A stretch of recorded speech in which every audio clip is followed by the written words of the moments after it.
Hello everyone, today I wanted to do another wheel picker video which will choose what books I read throughout the month of November.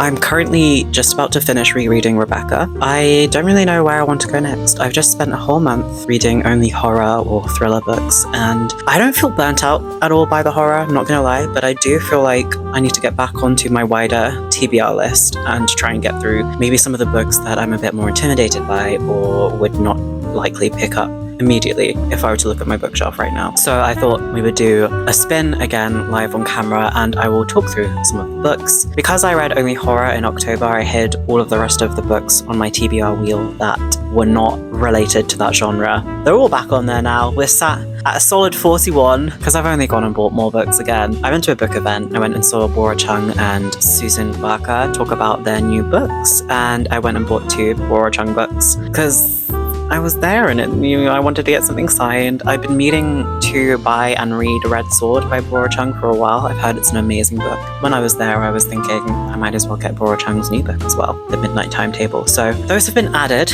to the wheel. I have quite a busy month in November. I'm hoping that I'm not going to spin any massive thick books that I need to take on trains and trams and buses with me. I'm going to give myself 1 veto and I'm going to set my limit at 5 books for now. I am actually going to get rid of the Tatami Time Machine Blues because that's the second book and I did not know that when I bought it. Let's spin.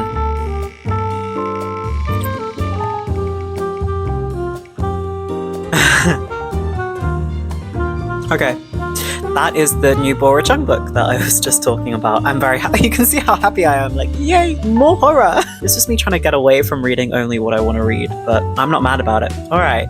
High choice. So we've got The Midnight Timetable as book number 1. Let's spin for book number 2. We're doing well so far. I'm happy with this.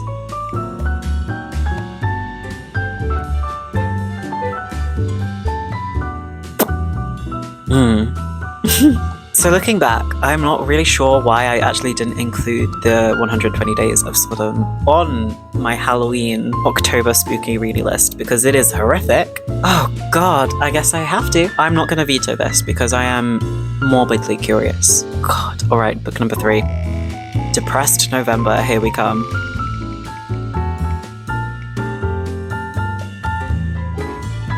Okay, book number 3 is The Flight of the Falcon, and that is a Daphne du Maurier book, so we're gonna go for another Daphne du Maurier book. Not mad about that one at all either.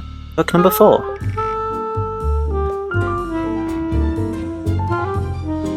Okay, I'm gonna veto this book. This is a book that I'm most intimidated by on my TBR, and I know I did just say we're trying to get to the intimidating ones, but the reason I'm gonna veto this one, it is massive. I think it's like 600 pages, and I don't know if I'm feeling like it. I'm going to count 1, and we're gonna spin again for book number 4. I'm not feeling it. I don't even know why I bought that book in the first place. Okay, so this one was on the spooky list and I didn't get to it, and it's out there screaming. It is the Black Horror Anthology put together by Jordan Peele. Not mad about that one. That's book number 4. Final book of November, until I read them all, potentially.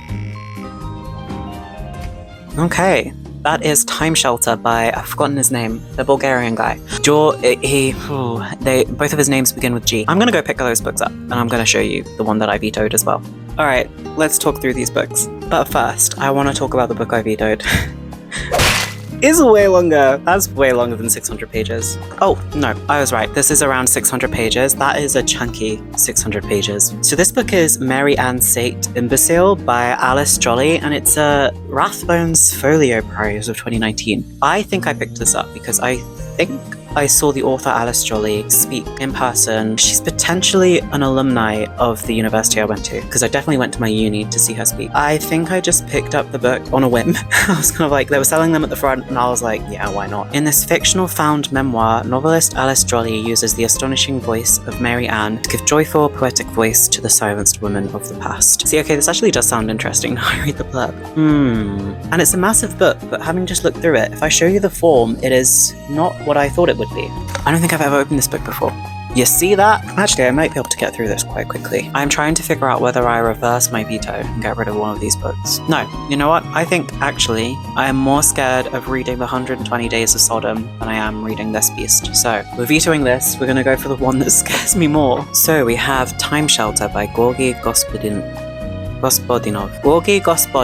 This will be the second book of his that I've read. I previously read The Physics of Sorrow. That one was interesting. I don't really think that was as much my vibe, but this one definitely seems much more with my vibe. So, Time Shelter is about an enigmatic flaneur named Gostin who opens a clinic for the past that offers a promising treatment for Alzheimer's sufferers. Each floor reproduces a decade in minute detail, transporting patients back in time. But as the rooms become more convincing, an increasing number of healthy people seek out the clinic as a time shelter, hoping to escape from the horrors of our present, a development that results in an unexpected conundrum when the past begins to invade. So yeah, I like this cover, actually, knowing the context behind it. And I think having read one of his previous novels and not really feeling it, I was like, I'll give him another chance with this one. One of the other books was The Flight of the Falcon by Daphne du Maurier.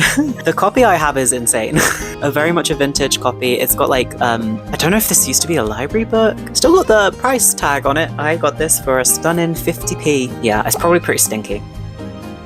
Yeah, it's not the most pleasant looking. It's kind of gross. I'm also obsessed with how ugly it is. Like, her famous novel, not even capitalized. It's so disgusting that I had to get it. I actually don't know what The Flight of the Falcon is about at all. I just trust Daphne du Maurier now. Oh my god. Yeah, this did used to be a library book. So it's a 1965 psychological thriller following tour guide Armino Fabio as he returns to his hometown of Ruffano, Italy, and becomes entangled in its dark history and the secrets of the powerful Godolphin family. I'm not going to read anymore. I don't need to know anymore. That sounds good. Book number 3 is the one I'm most scared to read out of these lot, and it is The 120 Days of Sodom by the Marquis de Sade. I have watched parts of this movie out of sheer morbid curiosity. I went down a time and a path in my life when I was kind of obsessed with like extremist cinema, but not so much as to actually feel strong enough or brave enough to watch the entirety of this movie because it's kind of gross. I also have a specific phobia that makes it a little bit difficult to watch these certain extremist movies, so I didn't want to watch this one. Let's talk about the overview of this one. In an isolated castle in the heart of the Black Forest, 4 wealthy libertines, a duke, a bishop, a judge, and a financier, explore a disturbing world of pleasure and pain, domination and submission. Written in his prison cell in the Bastille, The 120 Days of Sodom, Sade's most shocking and infamous novel, has been lost, found, censored, debated, and disputed. This new translation brings readers closer than ever before to the raw brutality of the original manuscript. I just saw a bit of a book. I was just flipping through and saw something that made me laugh out loud. So, girls, this will be an interesting one. Currently, it's looking quite full. You know what? I think this will be an experience to read. As I always say, we'll have to see. I've already talked about this next one in my October Spooky TBR video. The next one is Out There Screaming by Jordan Peele, and it's Black Horror Anthology. I don't have much else to say about this one. I didn't have much to say in the first part. It's kind of difficult to take any judgments when it's an anthology and you don't know any of the authors, so I am looking forward to this one. The last one we have is The Midnight Timetable by Bora Chung. It's a bunch of short stories, horror short stories, to my knowledge. What a great layout, just so visually appealing. Okay, gorge. In a labyrinthine, I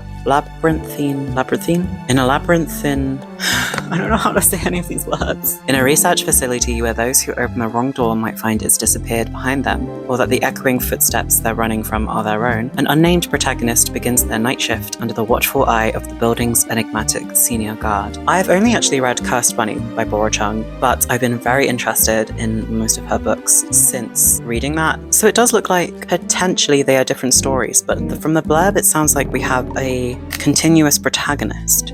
So that was an interesting one. I feel very overwhelmed, I'm not gonna lie. I think this is a pretty decent TBR for November. It's got quite a few in there, a range. I do expect that most likely I'll get through all of these. I'm not thinking that 5 books is it for November, but I do want to kind of just slow myself down a bit. It's gonna be a busy month at work and traveling, so I don't want to put my expectations too high. But if it comes to needing to choose more books, if I finish these 5, I will most likely spin the wheel again. But yes, I will keep you updated on these books and how I enjoyed them, if I enjoyed them, if they're fucking terrible, or if they're gorge. I hope you enjoyed this video, and I'll see you soon. Bye bye.